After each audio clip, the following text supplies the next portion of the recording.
Leader म्हटलं की आपल्या समोर सूट बूट घातलेली पर्सनॅलिटी समोर येते आणि ते एखाद्या मोठ्या कंपनीचे किंवा समूहाचे नेतृत्व करत असतात. पण तुम्ही पाहिले असेल की एखादी सामान्य व्यक्ती देखील नेतृत्व करू शकते. अशी कित्येक व्यक्तींची उदाहरणे आहेत. फक्त पर्सनॅलिटीला चकाकी दिली म्हणजे लीडर होत नाही. यासाठी लीडर्सना काही वर्तणुकीचे पालन करावे लागते. उच्च स्थानी पोहोचणे सोपे पण टिकणे फार कठीण. एकदा तुम्ही लीडर झालात की खेळाची सर्व समीकरणेच बदलतात.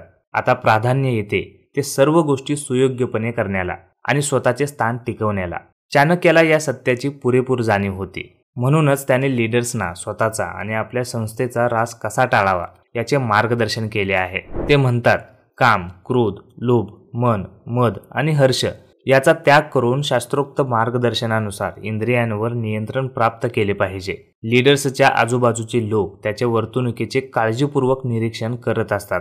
मीडिया, गुप्तचर आणि त्याची स्वतःची माणसंही त्याच्या प्रत्येक कृतीवर लक्ष ठेवून असतात. त्याच्या हाताखालची माणसं त्याला आदर्श मानत असतात. अशा लीडर्सना स्वतःच्या सार्वजनिक तसेच खाजगी आयुष्यातही फार काळजीपूर्वक वावरले पाहिजे. स्टीफन कोवेन यांच्या 7 habits of highly successful people या पुस्तकात म्हटल्याप्रमाणे इतरांवर जय मिळवण्याचा मार्ग स्वतःवर जय मिळवण्यापासून सुरू होतो. इंद्रिय नियंत्रणाने लीडर्सना आपले यश टिकवता येते. यासाठी चाणक्याने 6 वर्तणुकींपासून दूर राहण्यास सुचवले आहे. काम. एखाद्या गोष्टीचा अतिहव्यास म्हणजे काम. उच्च सत्तापदावर पोहोचलेली माणसे सत्तेच्या हव्यासात वाहून जातात. म्हणूनच असा सल्ला दिला जातो की त्यांनी नवे लीडर शोधावेत व त्यांना मार्गदर्शन करावे. हळूहळू लीडरने नव्या पिढीकडे सूत्रे हस्तांतरित करून स्वतः केवळ मार्गदर्शकाच्या भूमिकेत राहावे.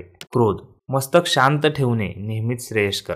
क्षणोक्षणी चिडणारा नेता त्याच्या संघाला कधीच आवडत नाही. अशी माणसं फारच कमी असतात. प्रत्येकाने स्वतःवर सदैव नियंत्रण ठेवले पाहिजे, विशेषतः सार्वजनिक आयुष्यात. लोभ. गांधीजी म्हटले होते, या जगात प्रत्येकाची गरज भागवण्यास आवश्यक साधने खूप आहेत, पण प्रत्येकाची हाव भागवण्यास मात्र ती पुरेशी नाहीत. आपण हरहुन्नरी असावे, पण केवळ भौतिक सुखात वाहून जाऊ नये. लीडरने सामाजिक आणि आध्यात्मिक योगदान देण्यावरही भर दिला पाहिजे. मन.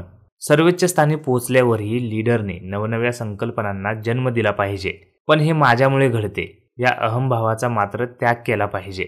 आपले यश हे खरे तर आपल्या चमूचे यश आहे, हे कायम लक्षात ठेवावे. अहंभावी नेत्याने कालांतराने आपण आपले उत्तम सहकारी गमवू याची खात्री बाळगावी. मद. मदांध नेता यशाचा सारा लाभ स्वतःकडे घेतो आणि अपयशाचे खापर मात्र इतरांच्या माथ्यावर फोडतो. खरे तर या उलट असावे. त्याने मी नव्हे, आम्ही यश मिळवले असे म्हणावे. हर्ष. अति तिथे माती. अति आनंद किंवा अति दुःख व्यक्त करणे टाळावे. सर्वत्र आग लागलेली असताना केवळ समतोल विचारांचा मनुष्यच संकटातून मार्ग काढू शकतो. मित्रांनो, या 6 वर्तणुकींपासून दूर राहून तुम्ही उच्च स्थानी पोहोचू शकता आणि ते स्थान टिकवूही शकता.